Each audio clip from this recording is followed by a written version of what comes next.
Continuous na. Pero saan ako? Try mo rala ka doon, like sa iba. Dito. Yan, galing ka dyan sa baba.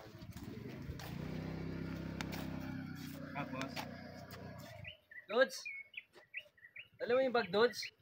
ako si Kuya. Di ba si anong Yung ano gamitin natin, Dito ka talaga 360? manggagaling. Papasok ka dyan. Papasok siya dito. 360 yung gamitin natin para mas Oo, maganda. tama, maganda yun kasi nga Yung sa ano kaya, 360 na lang para yung ganito para maganda yung takbuhan.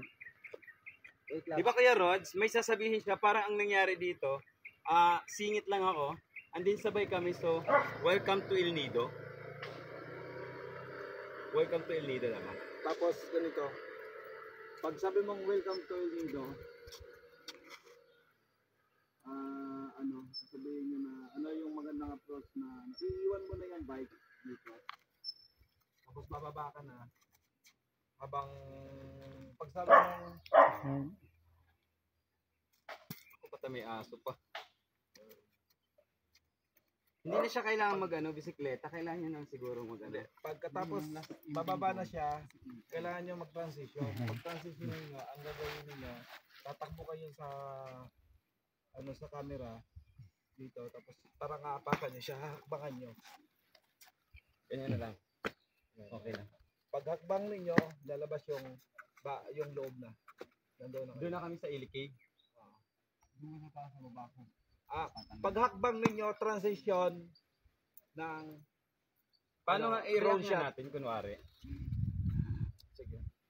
Try nga kung ano ang magiging sitwasyon na sinasabi mo. Kung sinasabi ko, Magbabike pa ako. Ikaw magbabike din papasok.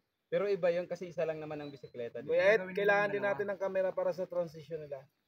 Para pagkatapos ng pagtakip ng camera na yon, parang tatakpan yung camera, yun yung ng drone. Cellphone ko nandun.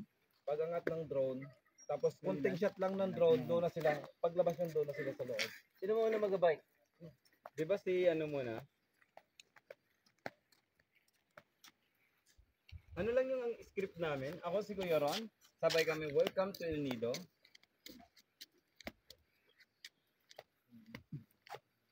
Ano ba yung Hello El Nido! Nandito tayo sa Ili Cave.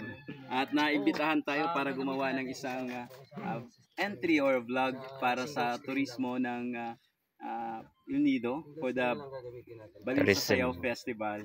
As you can see at the back, napakagandang, very historical Ili Cave that proves El Nido for 12,000 years ago existed na siya. At some of the history nitong Ili Cave, marami mga natagpuan dito. Not just human bones, but different artifacts and potteries. Kaya isa ito sa mga hidden gems or mga talagang pinangangalagaan dito sa El Nido. At isa sa mga malaking portion din ng turismo. Kasi pag sinabi kasi natin El Nido, sa karamihan, what they comes into their mind is yung mga majestic formations of islands, mga lagoons, big lagoons, yung mga island hopping. But other than that, El Nido offers a different side of tourism. So they have also falls, like this kind of history. Ang dami. Kaya I'm so blessed and I'm so thankful sa mga friends natin dito sa El Nido na nagkaroon tayo ng chance. And even though this is my first time, kumbaga kutang-kuta yung first time ko. Maraming salamat. So marami pa tayong pwedeng ipakita dito sa pagbisita natin sa El Nido. Kaya naman sa mga taga El Nido, maraming salamat po sa inyo sa mga share sa panunod ng aking video, your comment, your like. Thank you so much. So our followers ay nadadagdagan na naman muli. So thank you so much sa inyong lahat. Maraming. Thank you. From the bottom of my heart. Dalawa sila na nagbabike. Ayos.